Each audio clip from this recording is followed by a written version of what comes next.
Welcome to the SharkPod, the podcast that explores business and lifestyle design in Ireland and beyond. And now, live from Greystone Studios, here are your hosts, Luke Curry and Mark Baker.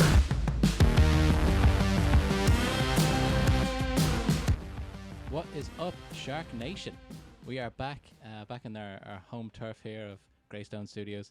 And it's been a few weeks at this stage since we were back here. We had two on the road in in a row. Yeah. So we're glad to be back. We've got our shark 3D thing back, and everything is back in action. This week has been a hell of a week for business across the world, really, but also in Dublin, with our kind of international our focus, all that type of stuff. So we have been a little bit in turbulent waters, I'd say, for all the sharks out there. Today, we've got Rob Cullen from the Dublin Chamber of Commerce, and I think it was just good timing that this was scheduled around this kind of crisis that we're going through, because it's good to see kind of what companies are doing, how they're reacting. Also learning a little bit more about what the Dublin Chamber of Commerce can do for the business owners out there. Rob has a background in speaking events as well, around kind of lifestyle design when it comes to food and losing weight and just living a healthier life. So I know, Mark, you and Rob had worked together through your Darwin Hawkins connection, right? Yeah, we had a coffee about a month ago, I'd say now, when people were allowed to have coffees. So I think have the face-to-face meetings. Yeah. So look, face-to-face meetings are always better, and to get an understanding. And I was surprised. I was really impressed by your story. You were probably surprised that I was a painter as well. You probably thought I was just absolutely, just yeah. That's kind of blew me away, more so than the Darwin Hawkins side of it. Now, Mark, sorry about that, but For sure. it's the recruiter. I meet recruiters every day, but recruiters that can paint like that, now that's a different story. Exactly. And I'll take that as a compliment. Yeah, no, I think it's good. So Rob, why don't you give us a little introduction about maybe what for the people out there that are listening, a lot of people are either starting businesses or right now maybe running around putting out fires on the businesses that they have. So maybe let us know what the Dublin Chamber of Commerce is and what they do, and everything like that. That might be a good place to start. Yeah. So the chamber, so we've changed. We rebranded a couple of years ago to Dublin Chamber. So obviously still the Chamber of Commerce, but Dublin Chamber is the full title name nowadays. And I suppose it's a membership organisation that's bringing businesses together, so making Dublin a successful Dublin, for business. So bringing them together through networking, through profiling, through member-to-member offers. But mainly my side on the membership team is getting companies into membership, and then making sure they're using the membership in the right way. So they're coming to the events, they're sending us in content that we can share with other members. We're making introductions to other members. They're connecting with each other, and essentially they're doing business with each other. The chamber itself then would have different departments, where we'd have an international department, so if you're looking to internationalize your business. We have a consular department where we do certs of origin visas and stuff like that, and carnets. And then the big side of it this week and last week has been the policy side of it, so where we're lobbying on businesses' behalf. And that will be, that's been hugely popular this week. Speaking to Graham, our comms guy, this week it's been really busy. We're getting messages out every day with COVID-19, so it's really hard for businesses at this moment in time, as it is a lot of the time. But our message this week has been, we're open, we're here to help in as much as we can. Obviously our events are cancelled. We would run events throughout the year, probably around 110 events or so. So Wow. Putting them on hold for a couple of months is really going to slow us down a bit. So we have to, like everyone, sort of reinvent ourselves. So we're going to start doing webinars and podcasts like today, and anything else we can do to help businesses is just to let them know that we're there to help. So be it, more profiling, more member-to-member offers, more introductions, more lobbying on their behalf, anything we can do in these difficult times, I suppose, to help companies. Perfect. And it seems like it's going to be a really useful thing for companies to be involved in. going forward. But what's the background of it? Is it is it government based? Is it government funded, or where? What's the?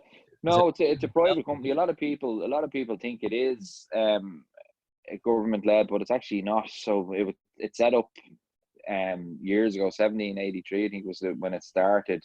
And then we've about 25 staff, and then we've about 40 council members. So the council members are generally made up of directors, CEOs of some of the larger companies throughout Ireland, some of the multinationals, and some SMEs as well. So we have representatives from all across all levels of businesses.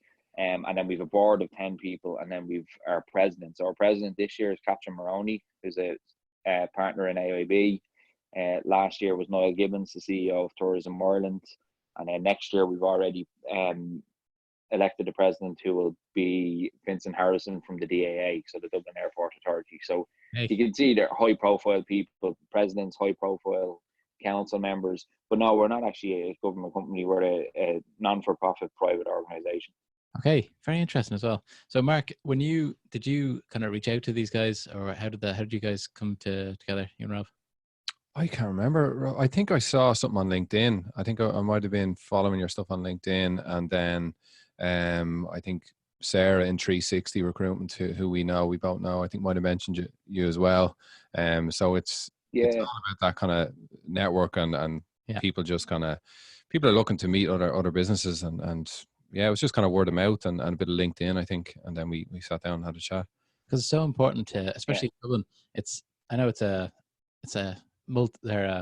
like a metropolitan city nowadays, but it's still a small place when it comes to business. Like I work with a local partner here in my own business, and they seem to know everybody that they could possibly sell to already. Do you know that way? So they need the networking is such an important thing when you start in a business as well. And I think there's an art to networking, Rob. Is there? Like there's different ways of doing it. There's a right way. I mean, you were telling me about that. Yeah, and a lot of people, like we do. Obviously, we have about 110 events throughout the year. A popular series that we sort of came up with a couple of years ago was a maximise your membership. So where we fill new members in on what they'll get from their membership. We advise them, different events that would suit them. And then I do a presentation on networking as well. So I've been, I suppose, networking for the last 10 years. I've seen guys before me that would have done the networking presentation. So it's just tailoring it to the chamber, making it more suitable for a younger audience, if you like, and a more diverse audience as well. And I think that's the one thing that we're pushing in the chamber is how diverse it is. And we probably had a reputation a few years ago for being that sort of where a lot of newer businesses weren't going. It was very corporate. There might have been more sort of older people involved in it, but that's not the case anymore. Like it's young businesses, young people, a huge diversity now in the chamber, which is great. So I do a presentation on networking and maybe top sort of, you change it from 5, 7 to 10 tips on networking, but it's just basically, it's the common sense of networking. But unfortunately, with networking, a lot of people do get it wrong. A lot of people think they're coming in to just dish out as many cards as they can, to sell to as many people as they can, and that's not what it's about at all. So what kind of tips would you give then? Not to kind of to go all in straight away. Your business card, treat it a bit like a date. Is that?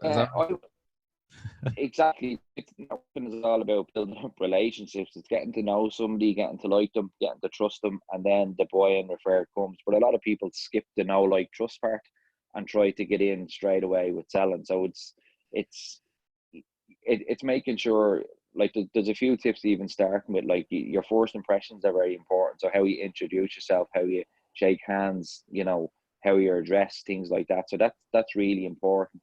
In the chamber, we send out an attendee list for every event. So it's making sure, do a little bit of homework, mark on the attendee list who you'd like to be introduced to. Maybe connect with them on LinkedIn. If you connect with them on LinkedIn beforehand, send them a little note saying, look, I'm going to a chamber event on Friday. I might see you there. It means they've connected with you already. They put a face to face, and it's easier then to approach somebody that you've already maybe connected with on LinkedIn. We have name badges for every event, so it's wearing the name badge, wearing it in the right place, and then meeting new people. A lot of people go to networking events and they'll see somebody that they know.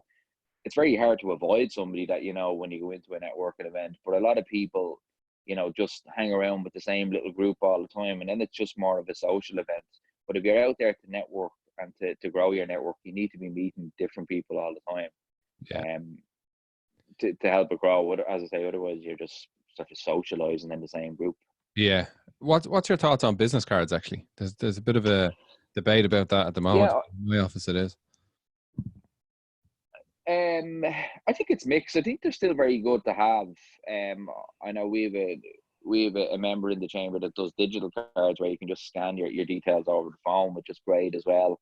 But I think the business cards, the physical business cards, is something about handing over a business card.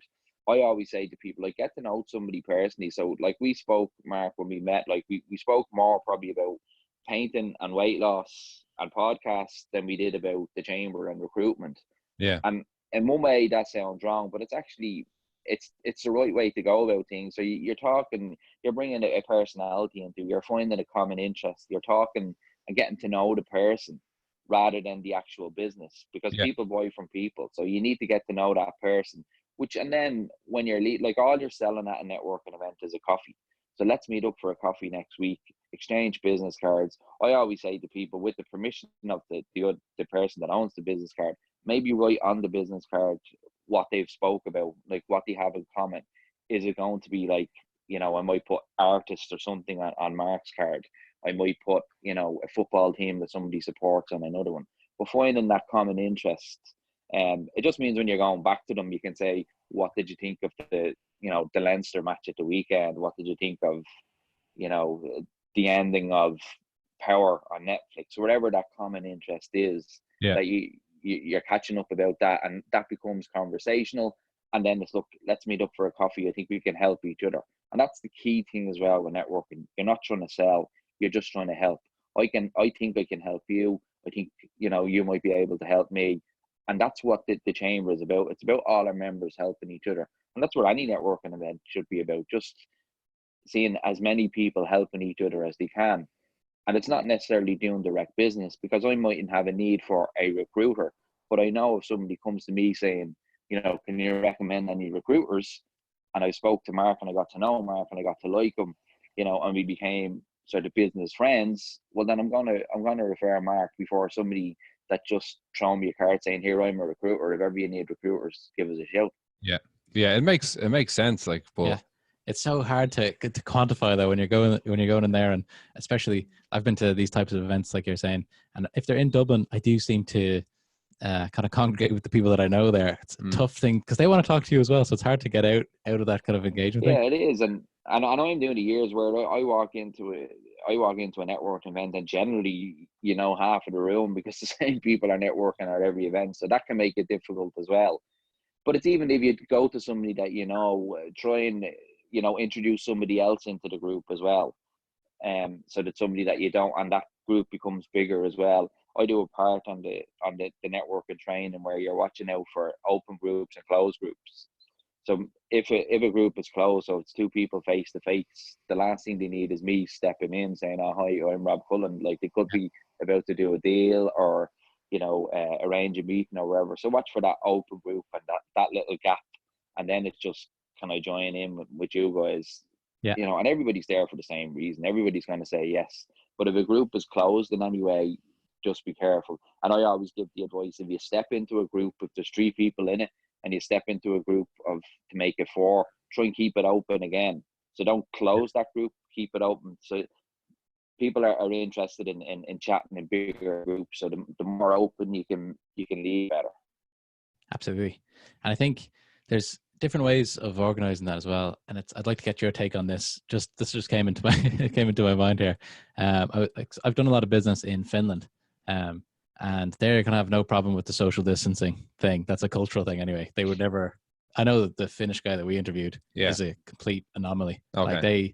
Like at a bus stop, there's like 6-7 feet in between everybody lining up. They're really good at it, right? And they don't hug or anything like that. So it's not going to be like Irish people anyway. But I went to an event there, and part of the day event was kind of like a speed dating for all the people there. and Yeah. it seemed to be going really well. And I thought to myself, I'm not sure if that in Ireland, like, would people buy into that? It was very, very well organized. What do you think about something like that? Do you think that's helpful, or do you think people are better off just kind of mixing, like you're saying, in groups of 3 or 4 and just trying to keep it? Yeah, we have a speed networking event, so we'd have business after hours. So generally they're in sort of hotels, restaurants, establishments that would like to show off their venues and maybe their food and their drink. But we have a bell that we ring every few minutes just to encourage people to move on. So it's getting to know them. So it is quite popular. It wouldn't be the first time we've heard of it. So, and it depending on the event, we've done one in December in KBC Bank as well, which was a morning one. So it's breaking up the sort of event that's just a speaker or a presentation or, you know, a panel of entrepreneurs. It's just something different. So like in the KBC one, I just introduced somebody from KBC who gave like a 2-minute pitch on what KBC are doing and how they're helping SMEs. And then the format is, look, getting groups of you know, 1 or 2, and every time, or in 2 or 3, every time we ring the bell in 5 minutes, shake hands, exchange business cards, try to arrange a meeting and move on to the next group.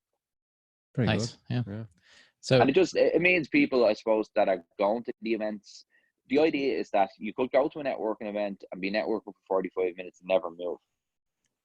Yeah. And you'll stay with the same person. And at the end of it, then you'll go home and you think, or you go back to work and you say, okay, I've met one person, you know, but there could have been 100 people at the event. So it's that encouraging people to get around. Maybe if, you know, if you're ringing the bell every 5 minutes, you're only going to get to speak to maybe 8-10 people if you move all the time. Yeah.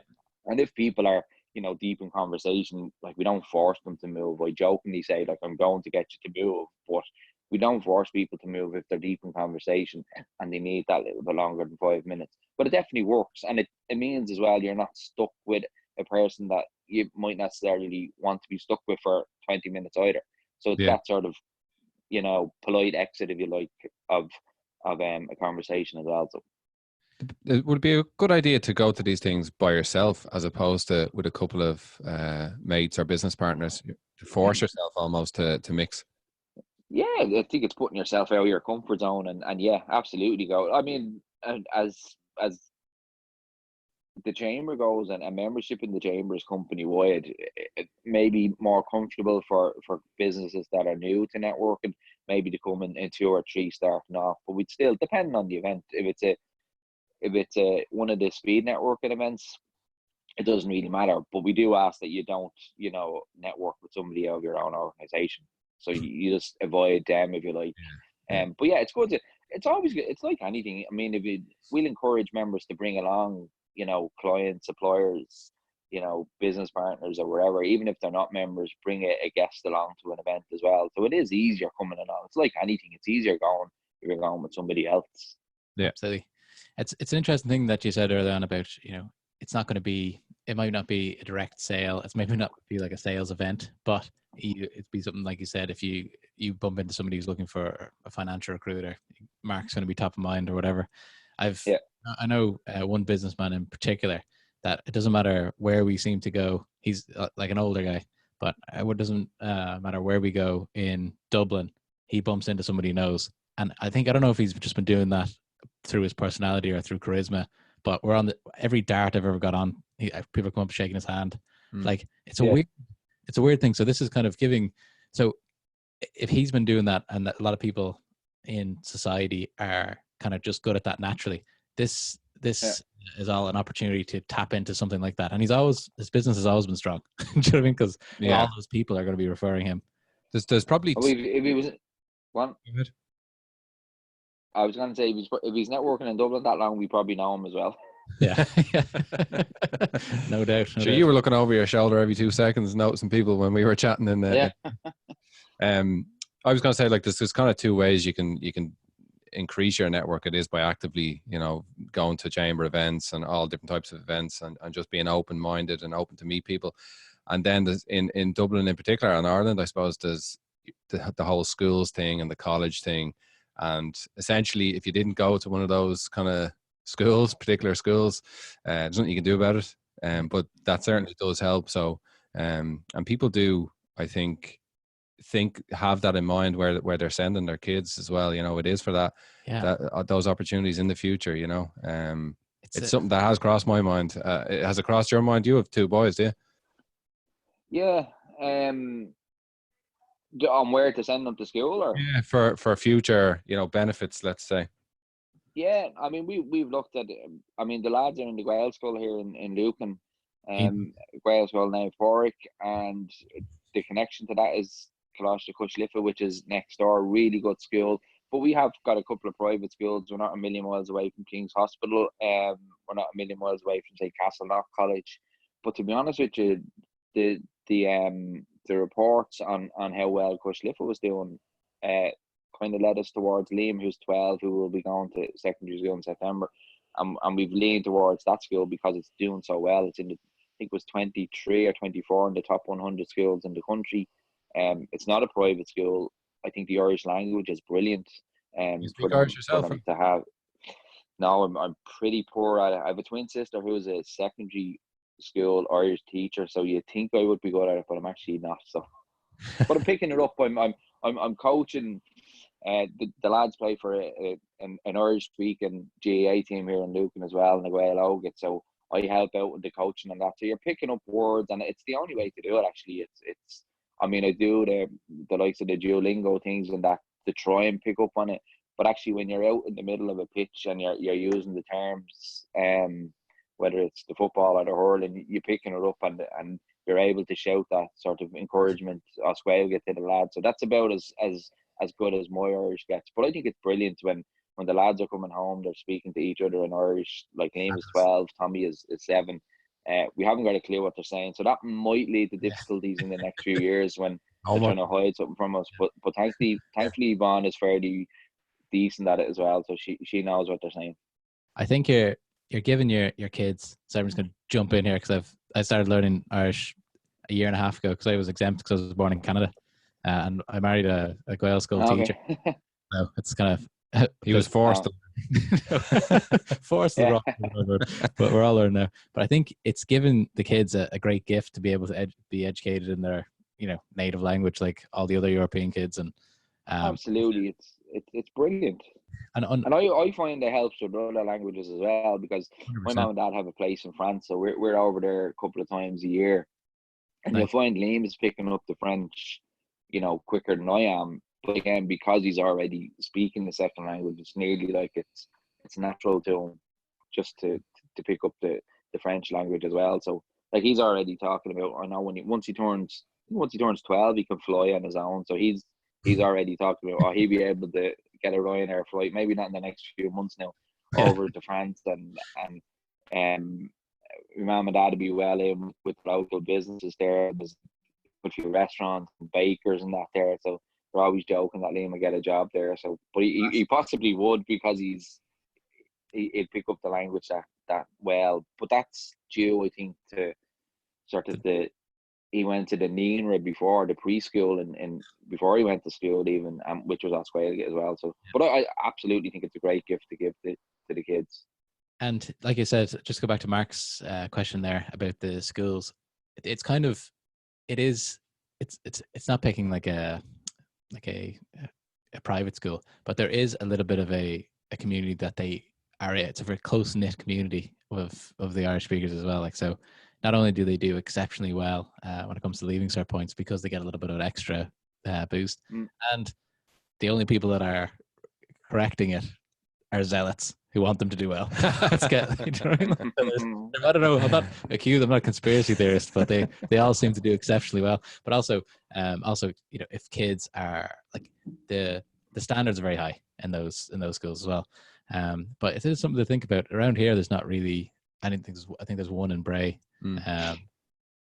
one kind of private school that I might send kids to. But I think there's also a really good Gael college there as well. Yeah. And I don't know if Katie's seeing any other schools for our kids anyway. She's a bit militant. They are very popular, and actually it does help you definitely in further life. And there is that community spirit, like, and we see it in the GAA team as well. A lot of them are teachers, which is great as well. And a lot of them, would socialize with each other as well, Australia as well. So they have little pubs and clubs that they go to as well. Actually, recently, one of the guys, a guy called Dahi the Butler, works in a company called Park P&P, just to give them a plug. It's a bit like Airbnb for parking. But he recently set up a networking group, Australia as well. And he was amazed, like, the amount of people in some of the multinationals, some of the law firms, accountancy firms that are well-goers. So it's getting them all together and networking. So it was a different angle, I suppose, of networking. But I think it went really well. I think they launched it in Huckletree on Pearse Street there a couple of weeks ago. And then they've a few other venues lined up. And I think they're doing one every month. So it's bringing that sort of or community together. Not that they needed to be brought together anymore, but to bring them together and network. And it's another way of doing business. And I think a lot of the businesses are buying into it as well, because they get the opportunities that, Dave in their marketing team speaks Irish, and he's going to this Irish speaking networking event, and there's going to be people there from Google and HubSpot and Twitter and, William Fry and all these. So there's a dual benefit, I suppose, for everybody. So absolutely good. So I know, Mark, there you are, Mark. There's some benefit in teaching kids Irish, because Mark's always a little bit like, I don't know, I think I'll teach them German. Anyway, let's switch gears here. Maybe. See, I think people do get that. Sorry, people do get that idea. I'd rather them, speak Spanish or German or French than Irish. I would have probably come from that background, up until the lads were going to the Gael school. But I think where you have to sort of think is that they can speak French and Spanish and German and Irish. Yeah, it's not. It doesn't just stop at Irish. And I think that when they speak Irish, they'll go on to learn other languages. And I said, we're seeing it with Liam with French. I think in the Gael, in the Colossus, then I think Spanish and German are the languages. So French isn't even there. So he'd be doing that separately, probably in France as well. So that will give him another language to learn as well. So I think I guess you can't exactly travel with it, but I wouldn't overlook the benefits of being an Irish speaker. We see it in the sort of community that we're in with the GAA club, the socialising, the how that community, how they stick well together. I think there are definitely benefits of learning Irish as well, and I don't think it should be overlooked. But that's my take on it. And working in a place that I work in where there's so many different nationalities, you bump into people that are speaking. Like, one of the girls I work with speaks 6 languages fluently. I'm like, wow, it really is endless. It's not one or the other. So I think that's what Rob's saying as well. Yeah. You can really, you can really. And we struggle to speak English. Yeah, exactly. The 3 of us are trying to make it through a podcast here without, letting ourselves down. But yeah, so without swearing there, Luke. almost let one out there. Podcast. Yeah, feckin' podcast. Never allowed swearing the SharkPod. Yeah, the SharkPod. There's not really many rules that we abide by. Anyway, I was going to say, yeah. So another part of the interesting part of the story here would be the kind of the lifestyle change that you made a little while ago about losing a lot of weight, everything like that. I was looking on the website you have with your wife Yvonne around kind of the speaking engagements that you're doing about that. So I saw the pictures. I couldn't believe the difference. You look like a different human being, So it is a bit mad. And when did this kind of revolution start? We speak about, it probably started it started around August 2016, but just as we flick from the network, and like the networking side of it is so funny, because you go into a networking event and people come over to you as if they don't know you, and you're thinking, like, I worked with you like for 3 years, 6 years ago, because they're coming over saying, there used to be a Rob in the chamber as well. Now, where did he go? And I'm like, that's me. It's still me. Yeah. So it's pros and cons. Build up, you build up your working presence over about 5 or 6 years, and everybody knows you. And then all of saying, you can hear me there? Yeah. So you build up you build up your network over the course of 5 or 6 years, and then all of a sudden nobody recognizes you, which is a bit funny. So, but I think when I was listening to one of your talks on YouTube, probably the main kind of, I thought looked like a kind of a TED talk type of thing, and you went right back to the childhood and how it all, you know, evolved, and I think it might be worth kind of telling the story. It's a really, really interesting story. Yeah, I suppose, like, it started, Luke asked there when it started. It probably started like in 2016 was when we kind of thought we had enough. Like we were away at a wedding in Spain. We came back, we looked at photographs and videos. I'd gone to the doctor, and he told me like my BMI was 42.1 or something outrageous like that, and it just confirmed something that I knew for a long time, that I was the wrong height. So Yeah. I couldn't go up anymore, so I had to do something. But it was looking back at the photographs, it was that. I mean, there was a few different trigger points, but I think it just came to us, that shame that we just needed to do something. Flipping back kind of 20 years when you're speaking about that, and it's my excuse, it has been for not knowing Irish. When I was 14, I was diagnosed with epilepsy, so that affected a lot of my memory. I don't really remember, school years from probably 14 up to going to college to sort of 21, 22. I don't have a great sort of memory of any of that period. Wow. Which is difficult in itself. Like, but so I know when the leaving cert comes up, people say like, "Oh, where did you go for your leaving cert?"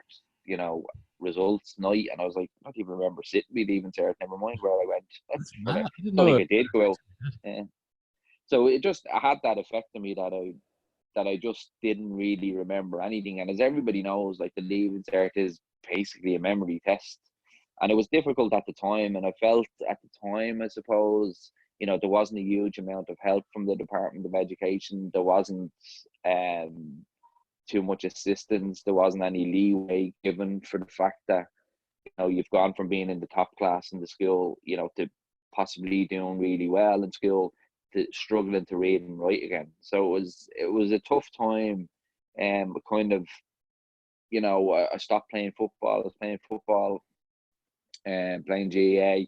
I gave up that as well then for a long time, and that probably, along with the medication and the giving up the sports, that was probably the start of the weight gain. And then over the course, I suppose, of 20 years, it gradually went on bit by bit over the years. But yeah, it was a difficult enough time. I think on the weight side of it was probably an excuse looking back now, but definitely it affected me for a long time. The memory side of it, and the how can I go from this to this. Like, I remember in history class, which is probably a contradiction saying I remember, but I vaguely remember in history class being terrified, because our history class was basically a teacher saying to you, okay, such and such is reading page 10 to 50 today. And that was our whole 5 years of history. Was every day somebody new would read 30 or 40 pages. But I remember once when he had asked me to read, I struggled to read. I couldn't read. I could see the words and I couldn't make it out. And I had to end up getting from my parents just to say, I can't read in the class anymore, just because I was going into the class fearful of being asked to read. So stress to the roof. Yeah, so it was difficult enough. It was a difficult enough time. But look, I got through it. I didn't do well in my junior cert. I didn't do well in my definitely didn't do well in my. Done okay in the junior cert, I think, because it was only after coming in. Definitely didn't do too well in the leaving cert. And I suppose it was because some people might disagree, but it's definitely a memory test. Absolutely. And when you have a neurological condition, your memory isn't great. So and what happened at 21? Tough health time. Was it? Did they get better? I met Yvonne. Okay. I met Yvonne. Sorry. So that was the. She was that No, it was I suppose it actually. I suppose I went through a few difficult years with it, but thankfully, like, I haven't took a seizure now in probably 17, 18 years. So that's probably helped as well. Well, it has helped. Yeah. So I was on we were on Ireland AM a couple of years ago with a professor for Epilepsy Day, and I was saying to him like that I've been seizure free for so long, and my medication had been cut down to absolutely nothing. So he was saying, well, technically, actually, you're cured from epilepsy, which is great. So Yes. it doesn't really affect me anymore. I don't take seizures. I don't take medication. So it was something that had been and gone.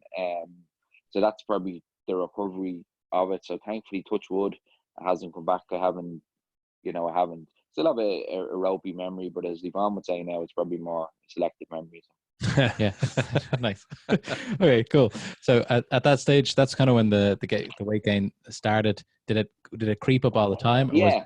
was there big sprints? It was probably, Yeah. it was probably, over the course of the years, and we myself and Yvonne are together since 1999. So like we had our years of, partying, going on holidays, hitting Ibiza, hitting Tenerife, and Class. out in town and all the.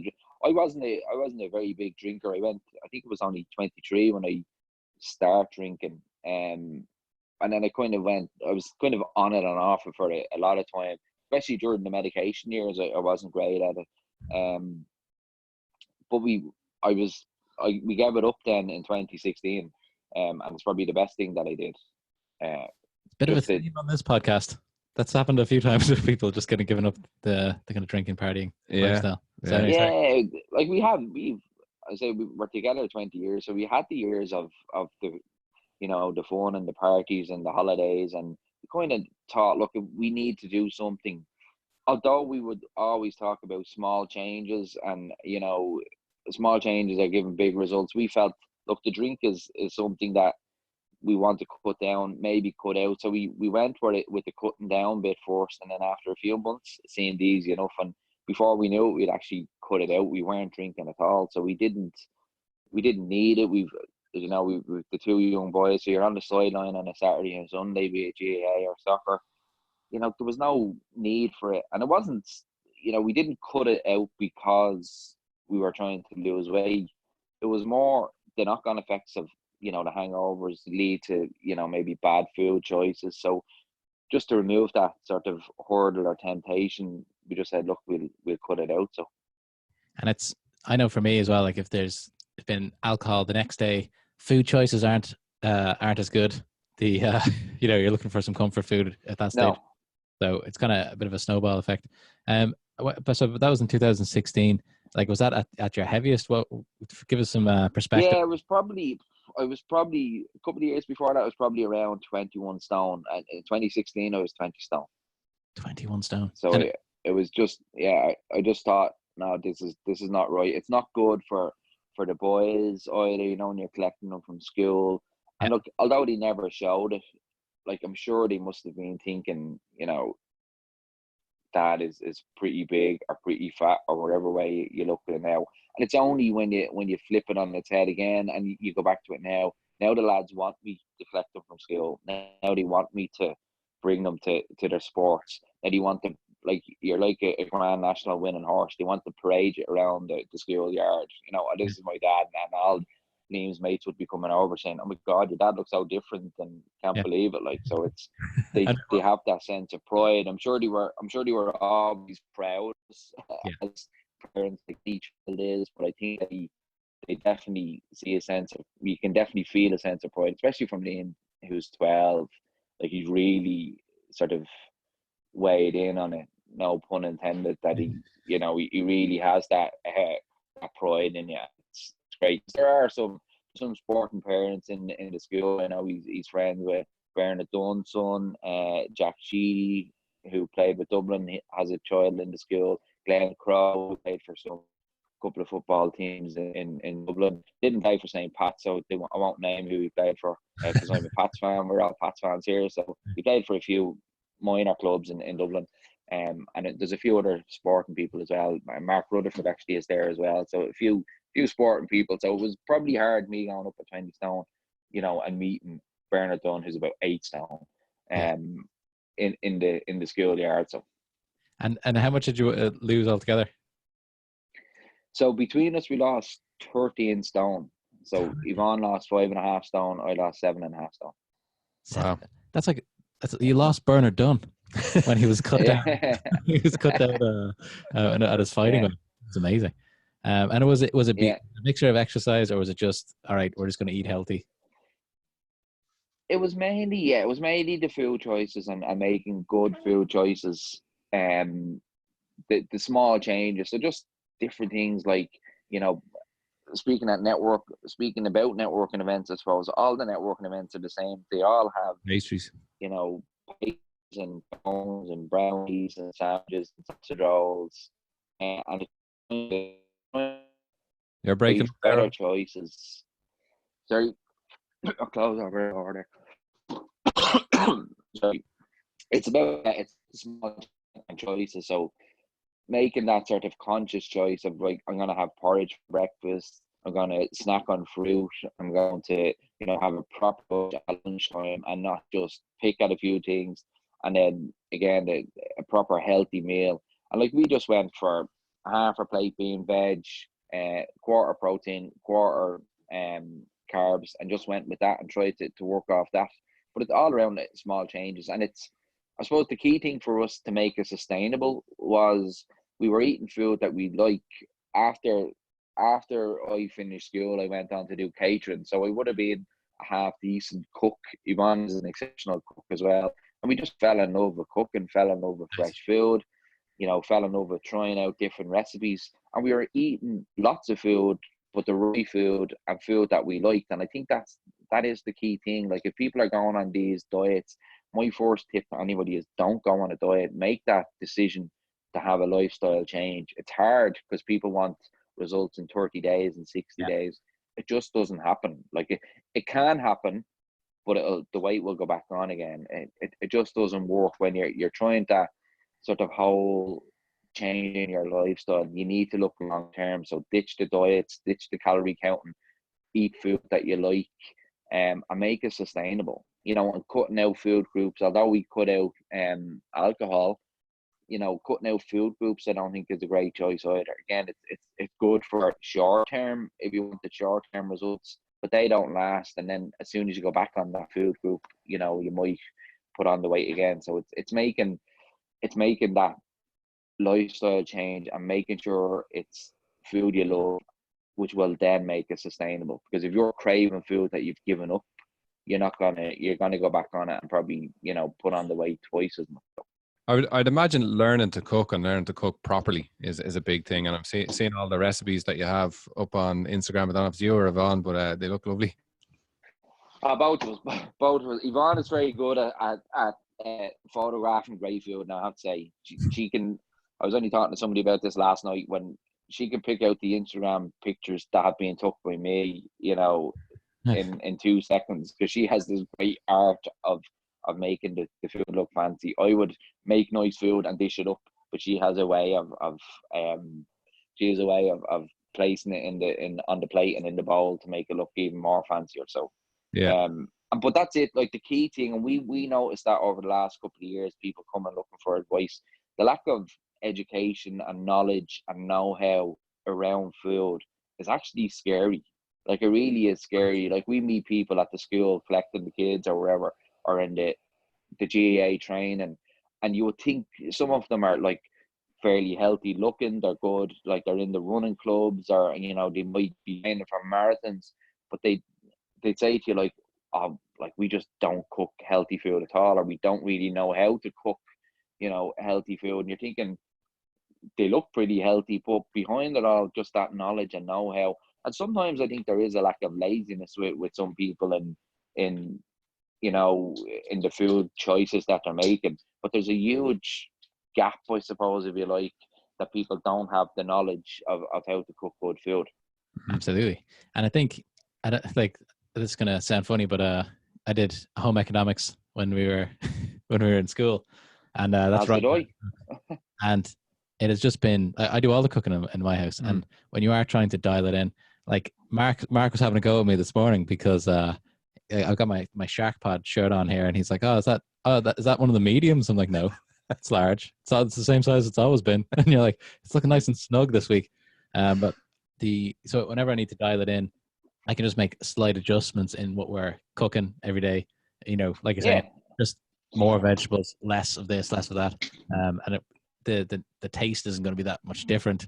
I don't have to be glugging on lots and lots of olive oil all over every vegetable and everything. Yeah, Like, you I know, think I think that's where I went wrong. Like I would have always thought it was a good cook. The olive oil is a good example. I don't know how many calories are in anything, except I know from watching the Tom Kerridge program. So the chef in London that lost, I think he lost about 12 or 13 stone. Now he did do a diet where he cut out carbs totally. But I remember saying like a tablespoon of olive oil has 120 calories in it, yeah, and one of those sort of fry like, 1 cal sprays. If you make even one change, no, olive oil, yes, is good for you, but not in the way I suppose we were cooking with it, yeah, because we would have been thinking we were cooking healthy by making, fajitas or stir fries, but there was probably, 3, 4, 500 calories, if you like, of olive oil gone into the wok as well.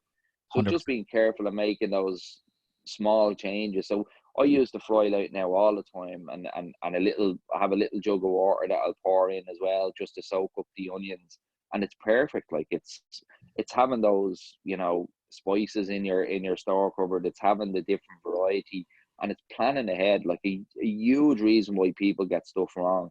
And Yvonne puts up a plan every Sunday what we're having for our dinner, so we know we have a Nice. menu like for our dinner for every week. So we know we have to have, chicken breasts, or, salmon fillets, or, whatever it is we're having throughout the week. We know we have to have them. So we know we're having a curry, or a pasta dish, or a stir fry, or, whatever it might be throughout the week. So we know, and that's where people get wrong. They don't plan ahead. They come home from work. You mom works at the HSC, so obviously they're out the door at the moment. I'm still working, I working from home this week and last week from with Dublin Chamber. But if you come home from a busy work day at 6 o'clock and you don't have something planned, that's where you might hit an app or your local takeaway, or something, in the freezer that's not probably nutritious enough to fill you up.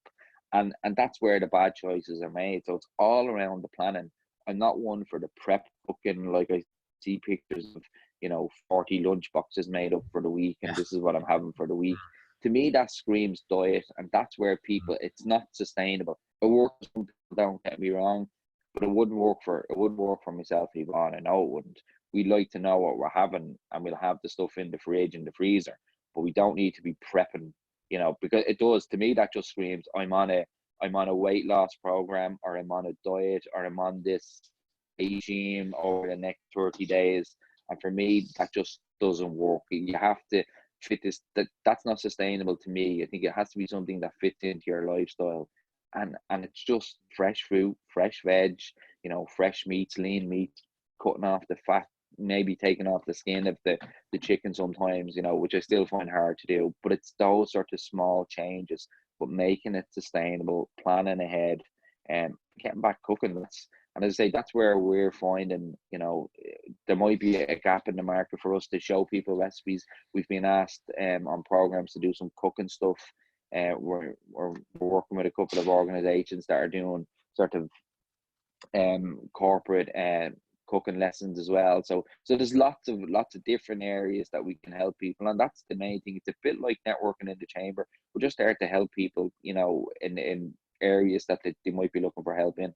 Yeah, and you've written a book on it, haven't you, Rob? Tell us about the book you wrote. Yeah, it went viral.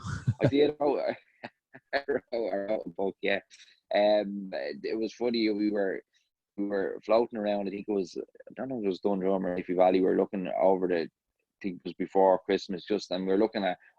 I know it was the couple looking in around, and they were fighting over which cookbook to get, and they were going between. He wanted a Ros Purcell one, I think it was, or Rosanna Davison one, Born eater. and Or the Eater. Maybe, the, isn't the guy wanted the Joe Wicks ones. And look, we have all those sort of cookbooks we'd have in the house, but they were trying to, neither of them looked like Joe Wicks or Ros Purcell, but they were convincing themselves, I think, if they bought these books, they would. Yeah. So it was just funny, and because a lot of people have said to us, "Oh, we should write a book," because of all the recipes Yvonne puts up, and even the story. I think the fact that it's people can relate to it. Just a normal couple full-time workers with 2 kids, and you're able to go on and change your life. So I jokingly, in about a sort of 5 minutes, I was doing a course on digital marketing, and we worked on a platform called Canva, which everybody knows, and we just had to design something up on Canva. So like in 5 minutes, I said I'll do a book cover. So I done a book cover of, and then I just called it, it's not a diet book, and just came up with 5 tips. So it was drink more water, eat more veg, cut out the crap, get more sleep, move a little bit more. And I jokingly put up a post on Twitter saying, like, we're not influencers. I don't think people would buy a book if we wrote it, because everybody seems to want to buy books from influencers. But I wrote a book, myself and Yvonne have wrote a book, and here it is in its entirety. So it was just a 1-page book with the 5 tips, and that was it.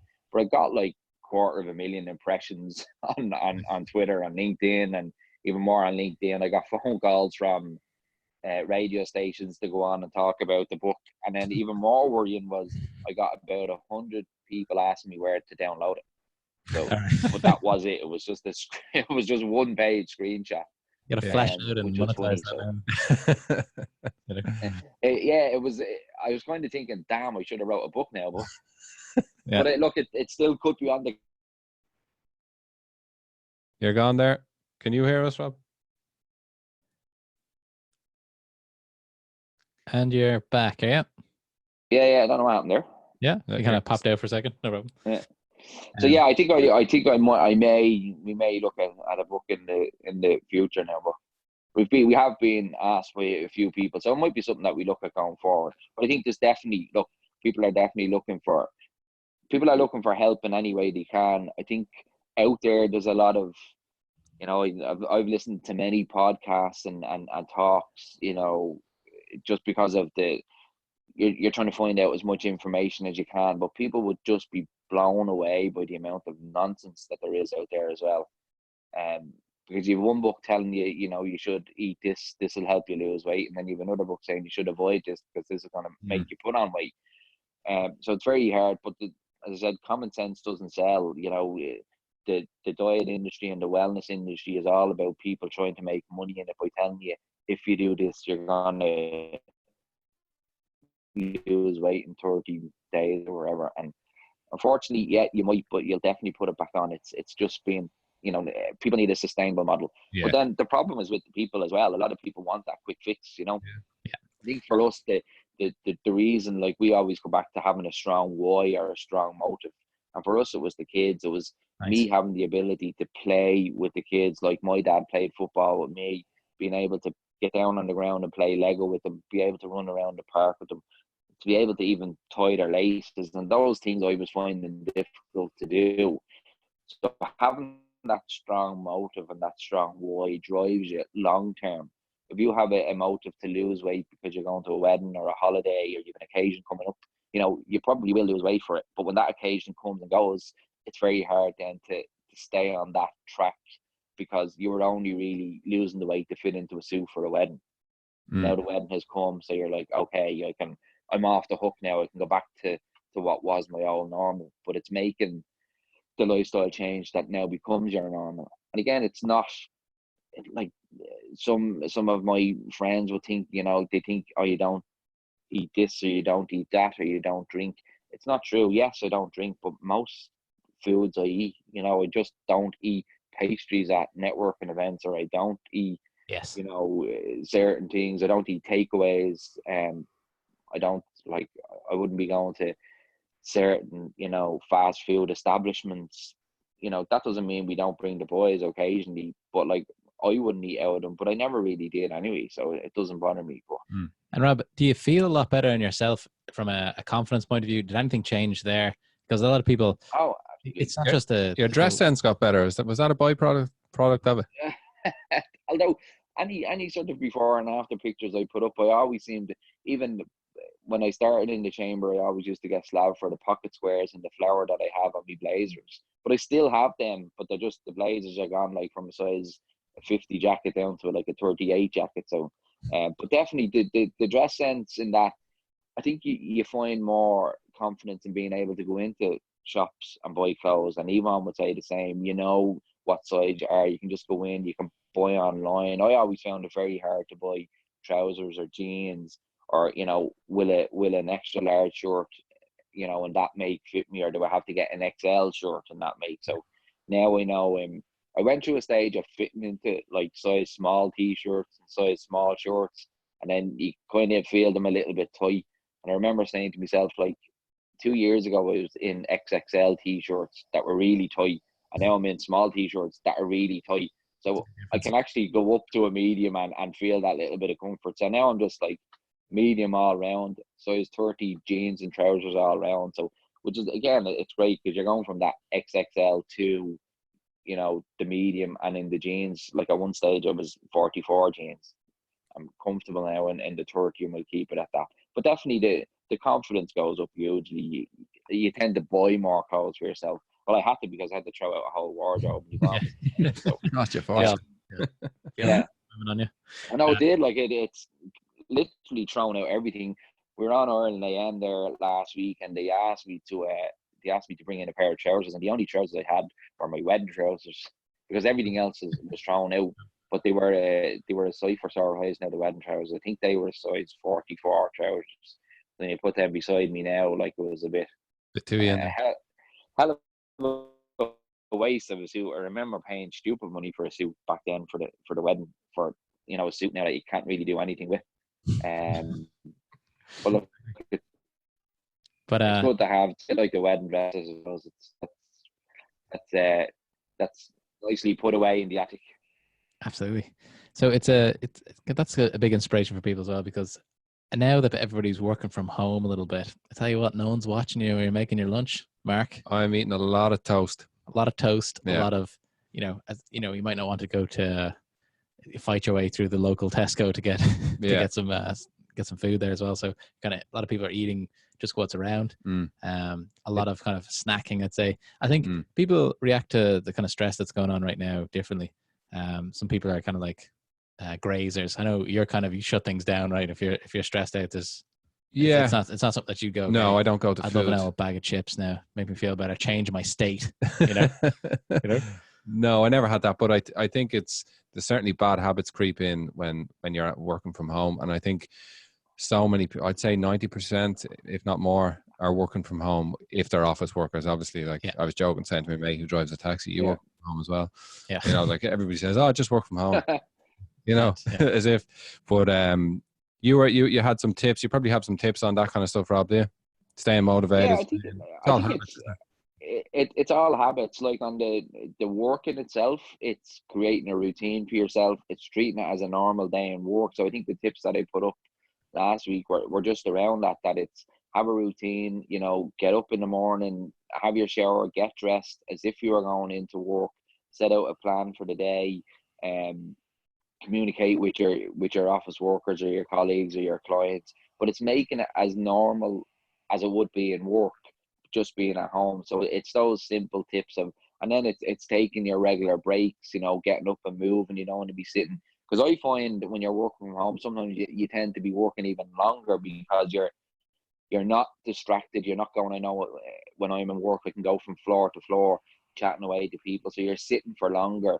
Our coffee machine is down the bottom floor. I'm on the top floor in the chamber. So I always would go up every hour, maybe up and down every hour. So it's still trying to get that sort of movement in, and just making it as normal as possible. And it's hard, even for me. Yvonne is HSC, so she's in work, but we've the lads here as well. So with the kids off school, it's easy to say set up a routine and be trying to be working as you would normally. But it's it's a bit like the video with the guy, remember a couple of years ago, with the child running in on him. I'm getting that all week when I'm on calls to members. And Tommy is sticking his nose in saying, "Who's that? Is that Paul? Is that or is that Mary Rose from the chamber?" And you're like, "No, this is like Sinead from a totally different company, and she doesn't really need to talk to you." Yeah. So it's but it's funny, and I think it's funny that a lot of people understand as well, because they're all in the same boat as well. So you can hear the kids in the background, and it's it's funny, I suppose, in a way. I don't think I'd like to be doing it long term, to be honest with you. No. and I find on the eating side of it, I'm much better planned and routine than work, because I know what I'm having for different snacks and breaks. Where when you're at home and everything is there, and the lads eat well, they'll have porridge with me in the morning, but they're like horses. Then they'll be snacking throughout the morning, and when you're making stuff for them, you're trying to think, okay, what can I have that's not going to be regretful, if you like, for me. So I'll try and have the fruit or the few nuts or whatever. But you do tend to pick at a few things as well, and I wouldn't be knocking yourself out because you're doing it either. But it's trying to just be a little bit disciplined. I think a phrase that I used throughout the weight loss journey was like being disciplined, but being consistently disciplined. And I was probably really hard on myself. I'm not as hard on myself now, but it's still trying to be fairly disciplined, making the choice, thinking like, do I really want this? Do I need this?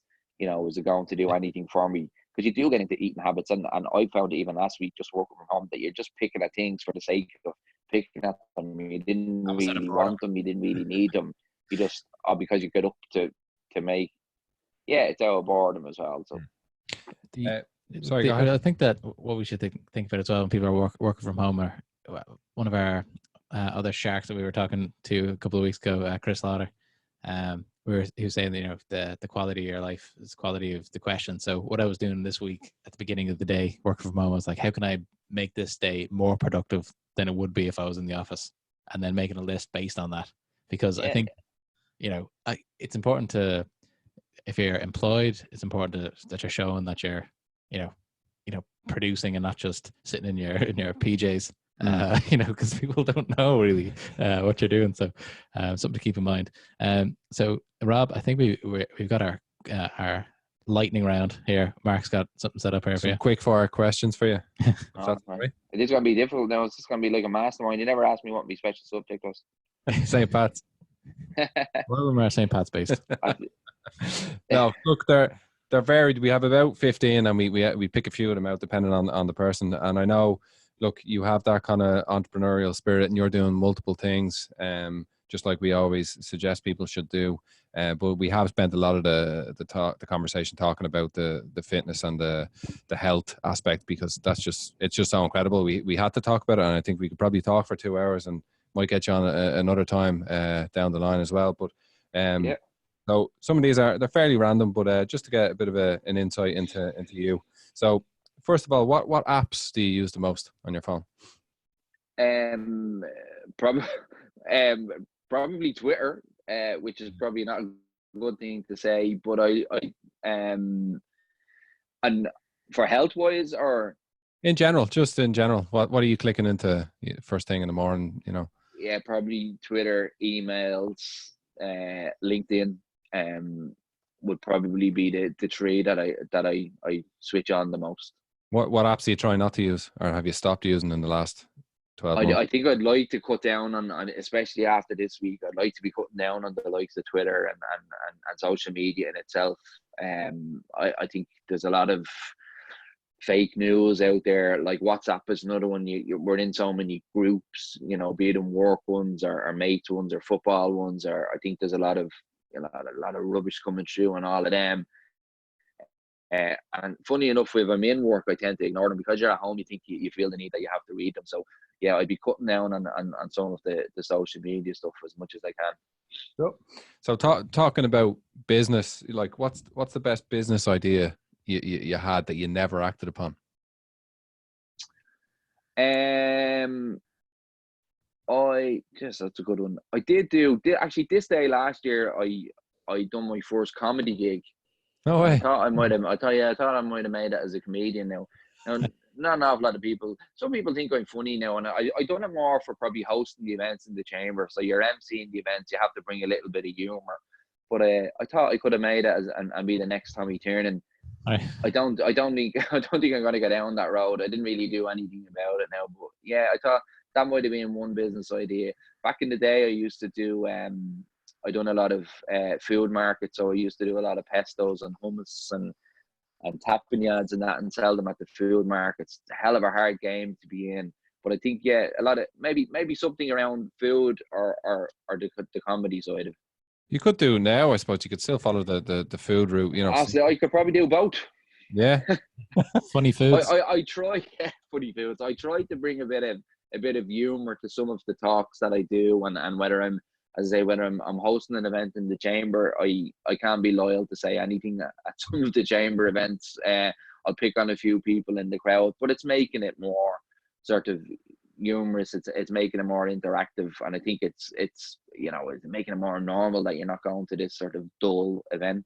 Yeah. So it's helped me a little bit. But yeah, this day I was only thinking of that today. This day last year I done the comedy gig. So, but yeah, I don't think it was the best business idea. I've come up with probably a few that I didn't act upon. I'm always watching. I remember going to an event there. I know this is meant to be a quick fire round, but somebody gave me this website called wikitrends.org, so you can see what's trending, business wise throughout the globe. It was an American dude that was on, but it was generally a flick into it maybe once a month now. It's generally, a lot of it is around health and food, climate change, a lot of drone stuff. But it's interesting just to keep an eye on what other people are doing, and you think, geez, I thought of that a couple of years ago. I should have acted upon it. So it happens to me sometimes as well when you think, like that was my idea. What are they doing? They're my thoughts. You want to do Dollar Sock Club, didn't you? Executivesockclub.com.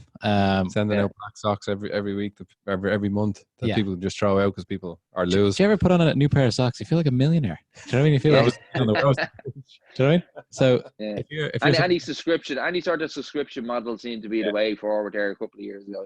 Yeah. What time do you get up at in the morning, and what time do you go to bed? I probably get up at around 7-ish, and I'm very bad. I know Yvonne is up a little bit before me. She tries to set her alarm for 6:45, and she is my alarm, so I tend not to set an alarm. And bed wise, we probably go to bed at about 11 or so. Okay. For you, how much money is enough money? Big question. Oh, good question. I think I've always said I'm probably more driven by money than say Yvonne is, but not to the extent that I want to be a millionaire. I think I just like that cushion that if you wanted to go on a holiday or change the car or get an extension or get a new kitchen, they have that cushion of money there. So it wouldn't be a huge amount, but it'd just be a nice cushion that you could sort of dip into if you like. What do you fear? I think like a lot of people have a big fear of failure and failing what you're trying to do and what you're trying to help people do.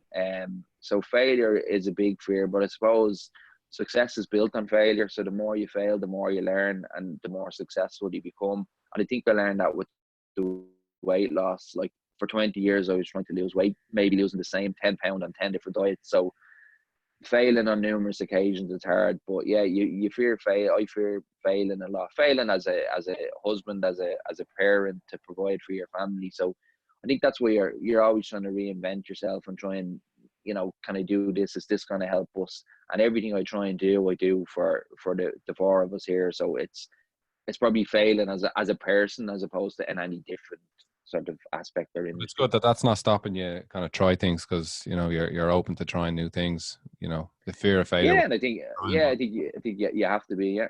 Stand-up comedy is probably one of the hardest things. Right? Is it what you know, or is it who you know? I would change it and say it's who knows you. Boom. SharkNation, are you listening out there? Great little tip. Especially in networking, it's one of the lines that an old phrase would have always been, it's not what you know, it's who you know. But in networking, especially, and in business, it's who knows you, because the more people that know you and know what you do, the more they can refer to their clients, their friends, their suppliers. So it's more who knows you. Very interesting. Last one. If you could advise someone to learn one skill, what would it be? Cooking. Definitely cooking. Perfect. Yeah. First time we've had that answer. So I think it's a great answer as well. It kind of takes the power back of what you put in your mouth. Yeah. Which is always a good thing. So Rob, thank you. Strange way of putting it, Luke, but yeah, I get it. Yeah. So anyway, Rob, thanks very much for coming on this morning. I know No problem it's at a all. little bit Pleasure. different than what we usually do. We usually do it in person. This is our first time doing it, but in the times that we're in, I think this is something that's going to be what we'll be doing for a little while now with some of our guests. So thanks very much for being our guinea pig here. I think it went very well from a tech point of view. No problem at all. Where do people find you? Where are people if they want to learn more about Rob? On Rob and Yvonne. So Yvonne runs the Instagram page, Rob and Yvonne. So at Rob and Yvonne, and then we have the website as well, robandyvonne.ie. But Instagram for sort of daily, if not, twice daily recipes and food ideas, tips, planning.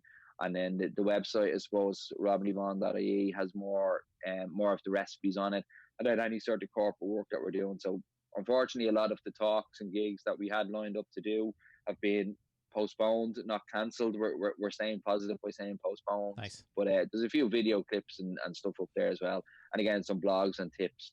But anybody just if they wanted to reach out to us on Instagram or on the website, and we're just here to help as many people as we can. So absolutely great stuff. Thanks very much, Rob. We'll be tidying this up in post and all that type of stuff, and there may be a medium size. Medium size, yeah. Just the way I chew that in halfway through there without just even realising. Nice. Right. Talk to you soon. Thanks very much. Thanks a lot. Bye. Cheers, lads. Well, there you go. I think that's going to be the name of the podcast today. It's not who you know, it's who knows you. So I'd like to thank Rob for coming on and sharing some of the knowledge, sharing some of the inspiration around healthy living, weight loss, all that type of stuff. Remember, the kind of call to action today would be to get out there, make sure that a lot of people know who you are, what you do. They may not be prospects, they may not be the person that you're going to be actually selling to, but the next time they bump into somebody who's looking to solve a problem that you solve, maybe they'll reach out to you and give you that referral. So keep that in mind. Make sure that you're out there meeting as many people as possible. I know it's difficult these days when we're all on lockdown, but we've still got LinkedIn, we've still got various forms of social media that we can keep in touch with. So I would say go out and see if you can get some people to know you. All right, thanks very much, and we will see you next week.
Well, He was so confident the way he said it. Yeah. We just came out.